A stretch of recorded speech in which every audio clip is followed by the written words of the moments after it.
mais personne t'a jamais réellement montré comment ça marche et est-ce que ça marche réellement. Et bien, à part aujourd'hui, bienvenue dans un nouvel épisode de Ibrahim Kamara à la découverte des business en ligne. Est-ce que ça marche réellement? Comment ça marche? Et comment toi, derrière la caméra, tu peux te lancer et faire pareil. Donc cette vidéo, elle est toute simple. On va faire du freelance avec l'intelligence artificielle. On va réellement aller chercher des clients et laisser l'intelligence artificielle faire le travail à notre place. On va le faire pendant 3-4 jours. Soyons réalistes, pas forcément une semaine. J'ai pas envie que cette vidéo dure trop longtemps. 3-4 jours, voir si on peut avoir 2-3 clients histoire de faire une vidéo intéressante. Donc reste jusqu'à la fin car tu auras enfin la réponse à tes questions. Est-ce que ça marche réellement le business en ligne? Est-ce que c'est pas tous des arnaqueurs? Eh bien, tu auras la réponse à ta question aujourd'hui. Et là, tu fais un mode boum.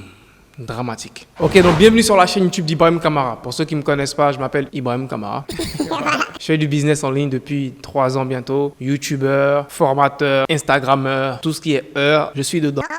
Tu as sûrement vu plusieurs vidéos qui te disent que tu peux faire du freelance avec l'intelligence artificielle. Pour ceux qui ne savent pas ce que c'est le freelance, je vais définir ça rapidement. C'est très simple. Être freelance, c'est tout simplement le fait de travailler indépendamment. C'est-à-dire, je suis à la maison, je travaille indépendamment, je travaille avec plusieurs clients, je ne suis pas salarié, tu vois. C'est juste le contraire d'être salarié. Quand tu es freelance, tu es juste un travailleur indépendant, tu as plusieurs marchés, tu peux avoir 3 clients en Espagne, 3 clients au Gabon, etc.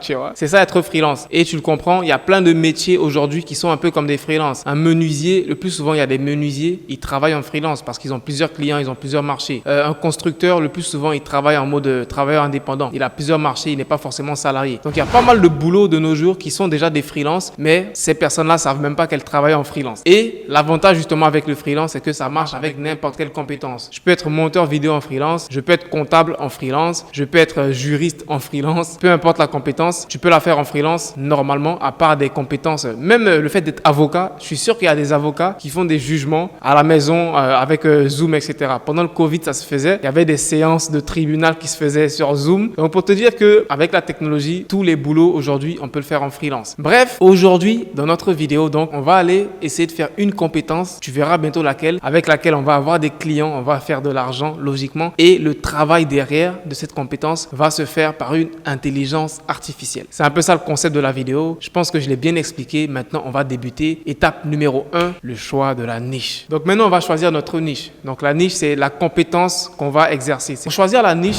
je ne vais pas aller avec une niche bidon qu'on voit trop en ce moment. Je ne vais pas dire bidon, mais je ne vais pas aller avec une niche qui est trop mainstream en ce moment. Parce que je vais vous donner un conseil, surtout pour les gars qui se lancent en ce moment. Lorsque vous vous lancez, peu importe lequel des business, lorsque vous vous lancez, surtout dans le freelance comme ça, vous voulez sortir du lot rapidement. Donc si vous vous lancez, que vous faites les mêmes compétences, les mêmes services, les mêmes avantages que tout le monde, ça sera chaud pour sortir du lot. Et en ce moment, je vois que tous les gars font la même chose. Du contenu court, mon agence de shorts, mon agence de TikTok, tout le monde fait ça en ce moment. Donc c'est réellement chaud de pouvoir se différencier dans ça. Même s'il y a des intelligences artificielles qui peuvent m'aider pour faire ces vidéos-là. J'en ai même déjà fait une vidéo la semaine dernière, tu pourras aller la regarder. Il y a des intelligences artificielles qui font très bien des vidéos courtes. Mais aujourd'hui, je ne vais pas forcément me lancer dans ça parce que c'est très saturé. Et pour mon challenge, je veux vous montrer un aspect différent. Pour vous montrer qu'il y a d'autres compétences en ce moment. Il n'y a pas que le montage vidéo, il n'y a pas que les contenus courts, les gars. Et je vais vous montrer sur mon écran comment je vais trouver une nouvelle compétence qui pourra aider le marché et apporter de la valeur aux gens. On va se retrouver sur un de mes sites favoris à propos de l'intelligence artificielle. Il s'appelle Futurpedia. Futurpedia, c'est comme un Wikipédia, sauf que c'est une encyclopédie de toutes les intelligences artificielles qui existent dans le monde. Donc, ce que je fais, si je voulais me lancer dans le freelance, c'est ce qu'on va faire dans cette vidéo. J'allais venir sur Futurpedia, trier les intelligences artificielles, me montrer les plus populaires. Voilà, super. Maintenant que j'ai la liste des plus populaires, je vais voir les différentes intelligences artificielles qui sont populaires et réfléchir à quel genre de service ou de compétences je peux vendre à des gens par rapport à ces intelligences artificielles-là. Vous allez rapidement comprendre. Je commence par exemple, ChatGPT, tout le monde connaît. Namelink, c'est une intelligence artificielle qui te permet de générer des noms de business automatiquement, etc.